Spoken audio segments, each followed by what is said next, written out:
ravie de vous retrouver pour cette nouvelle brève pour libérer votre enfant intérieur et cesser de vous auto-saboter. Ici, on tire des cartes du jeu de Lise Bourbeau sur la guérison des 5 blessures pour vous aider à avoir des déclics. Des déclics par rapport à des choses qui vous dérangent dans votre vie, vous ne savez pas comment changer les choses.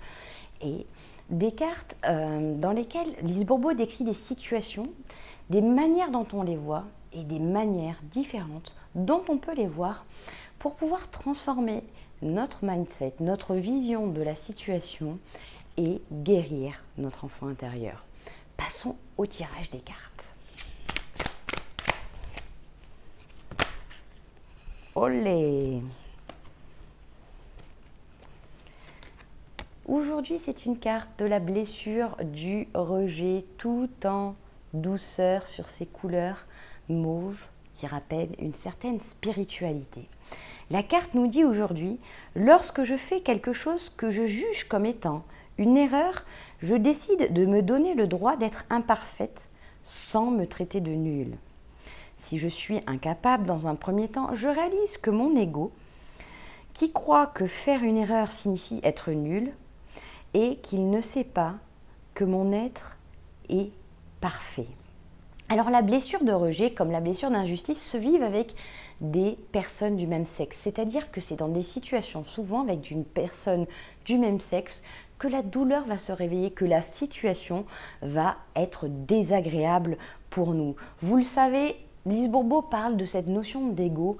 Moi, je préfère la remplacer par la notion d'enfant intérieur. Cet enfant intérieur qui est encore à l'intérieur de nous, qui a 3 ans, 6 ans, 8 ans, a vécu un événement et a pris une décision sans que nous nous en rappelions, nous, en tant qu'adultes, et qui continue à vivre à l'intérieur de nous et à parfois, lorsque la situation était difficile, à nous pourrir la vie en tant qu'adultes.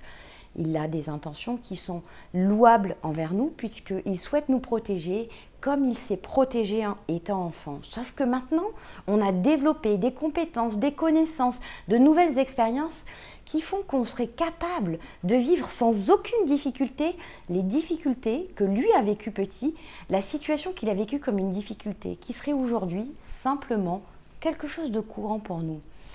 Donc, pour vous aider à avoir des déclics par rapport à ces situations, Lise Bourbeau nous dit, si dans un premier temps, on n'arrive pas à faire mieux, par rapport à cette situation d'erreur,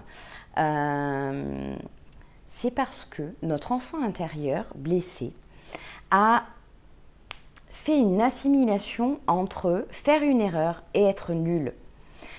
Parce que lui n'a pas conscience qu'on est déjà parfait comme ça, que l'on peut faire des erreurs, et que ça ne change rien à la valeur que nous avons aujourd'hui. Nous ne sommes pas la somme de nos erreurs ou de nos réussites.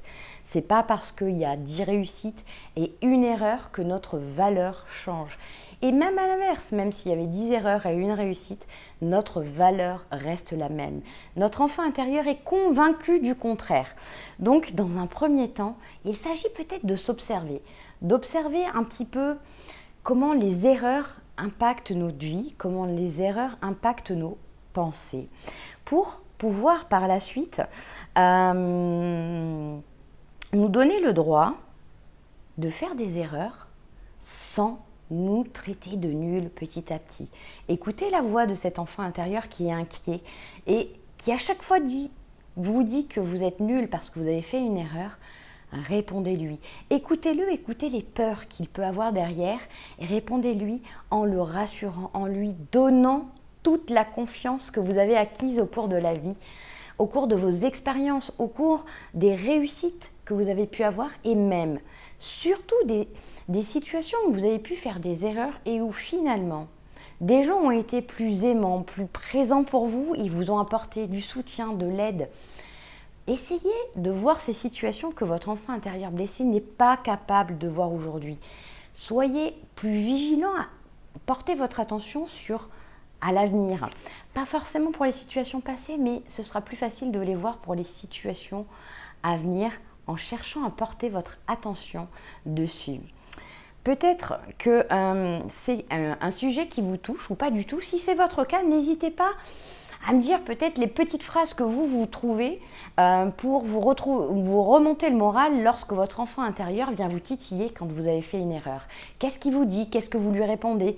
N'hésitez pas à partager en commentaire et je vous dis à la prochaine brève pour libérer votre enfant intérieur et cessez de vous auto-saboter. Cessez, dans notre cas présent, d'auto-saboter l'estime que vous pouvez vous porter en vous traitant de nul aujourd'hui.